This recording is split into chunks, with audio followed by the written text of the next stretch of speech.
Hello everyone, আমি ঋতু from Siliguri and welcome to my channel ঋতু রং। এখন রাত ওই ৮টা মতো বাজে, বাচ্চারা পিৎজা খাবে বলেছে আর তার জন্যই চলছে তোড়জোড়। তবে আমার ভয় হচ্ছিল এই ইস্টটা নিয়ে। ইস্টটা অনেক পুরানো, তাই আমি ভাবলাম ফুলবে কি ফুলবে না, তো একটু বেশি করে দিয়েছিলাম। যাই হোক, শেষ পর্যন্ত রেজাল্ট ঠিকঠাকই এসেছিল। ওই ১ কাপ জলের মধ্যে ১ চামচ চিনি আর ১.৫ চামচ মতো ইস্ট দিয়েছি। এর মধ্যে এবার ময়দাটা মিশিয়ে নেব। তবে প্রতিবারেই আমার যেটা প্রবলেম হয়, ময়দাটা আমি সবসময় খুব নরম করে মেখে ফেলি এবং শেষ পর্যন্ত আমাকে আবার করে ময়দা অ্যাড করতে হয়, এবং এইবারেও সেটাই হয়েছিল। ময়দাটা অ্যাড করে একটু ঠিকঠাক যখন ডোটা হয়ে গেল, ওটাকে আমি একটু অলিভ অয়েল মাখিয়ে রেখে দিয়েছিলাম মোটামুটি ১ ঘন্টা মতো। প্রাথমিক পর্যায়ের কাজটা আমি একা করলেও পরের কাজগুলোতে রিকো, রোহান দুজনেই কিন্তু আমাকে হেল্প করেছে। ওদের কাছে আসলে এই কাজগুলো খুবই মজার। রান্নার কাজে কোনো হেল্প করতে বললে দেখি খুব ইন্টারেস্টেড দুজনেই। আচ্ছা, এখানে আমি এবার পিৎজার জন্য সসটা বানিয়ে নিচ্ছি। কড়াইয়ের মধ্যে একটু অলিভ অয়েল দিয়েছি এবং তার মধ্যে বেশ কিছুটা রসুন কুচি দিয়ে দিয়েছি। এরপর এর মধ্যে একটু টমেটো কেচাপ দিয়ে দিলাম, একটু জল অ্যাড করেছি, সামান্য নুন আর একটু অরিগ্যানো দিয়ে দেবো। বেশি কিছু করতে হবে না, ব্যাস এটা একটু ঘন হয়ে গেলেই সসটা রেডি। আর এদিকে একটু ওভেনটা প্রিহিট করে নিচ্ছি। এরপর বাচ্চাগুলোকে ডাকবো পিৎজাটা বানানোর জন্য।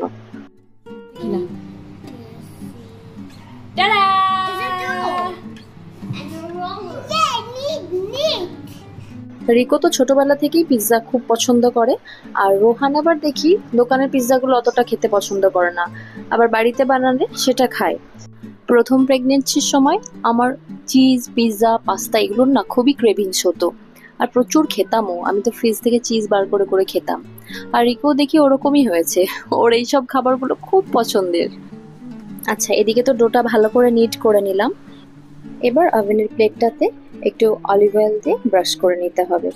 আর দুই ভাইকে দিয়েছি দায়িত্ব, দুজনে একদম পালা করে সমান সমান ভাগ করে কাজ করছে। দাদার যদি একটু বেশি সময় হয়ে যায়, রোহন তো ওদিকে আমি আমি করে চিৎকার করছে।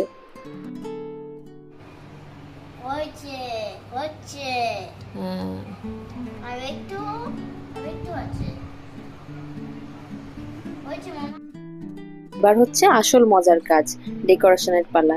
এটার জন্যই তো ওরা সেই থেকে দাঁড়িয়ে আছে। এটা ওদের কাছে ভীষণ মজার একটা কাজ। করো করো করো করো করো, দুজন মিলে করো।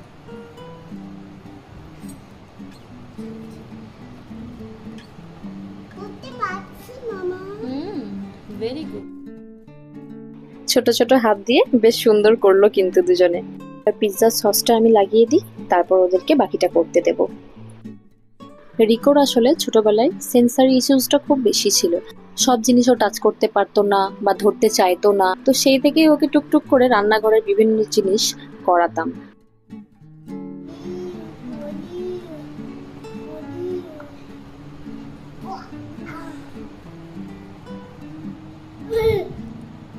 দুজনে মনের সুখে অনেকক্ষণ ধরে পনির আর চিজ দিয়ে পিৎজাটাকে সাজিয়েছে।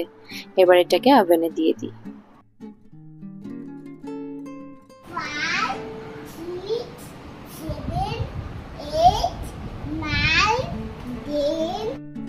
যতক্ষণ পিৎজাটা হলো ওখান থেকে দুজনেই নড়েনি, ওইভাবেই দাঁড়িয়ে আছে। নিজেরা এত পরিশ্রম করেছে বলে কথা।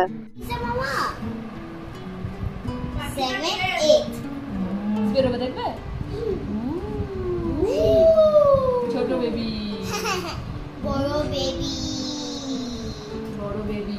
Sauce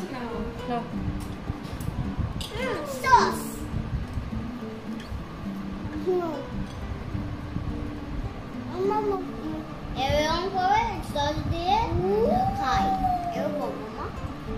cheesy and cheesy. Let me try. That's mine.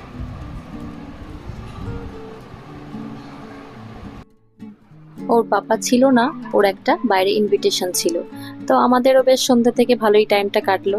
তিনজনে মিলে পিৎজা বানালাম আর ওরাও খুশি। ওদের খাওয়া হয়ে গেলে আর একটা পিৎজা বানাবো, ওটাতে বেশি করে ভেজিটেবলস দেবো। ওরা তো বেশি ভেজিটেবলস খেতে চায় না, মা আর আমি খাবো, তো ওটাতে বেশি করে ভেজিটেবলস দেবো। আর একটু পরে বানাবো যাতে গরম গরম থাকে, ওরা আগে খেয়ে নি তারপর বানাবো। বাচ্চারা তো ওদের পিৎজা ভালোই এনজয় করলো, আর আমাদের এদিকে পিৎজাটাও বানিয়ে নিয়েছি। চলুন আজকের ব্লগটা তাহলে এখানেই শেষ করছি।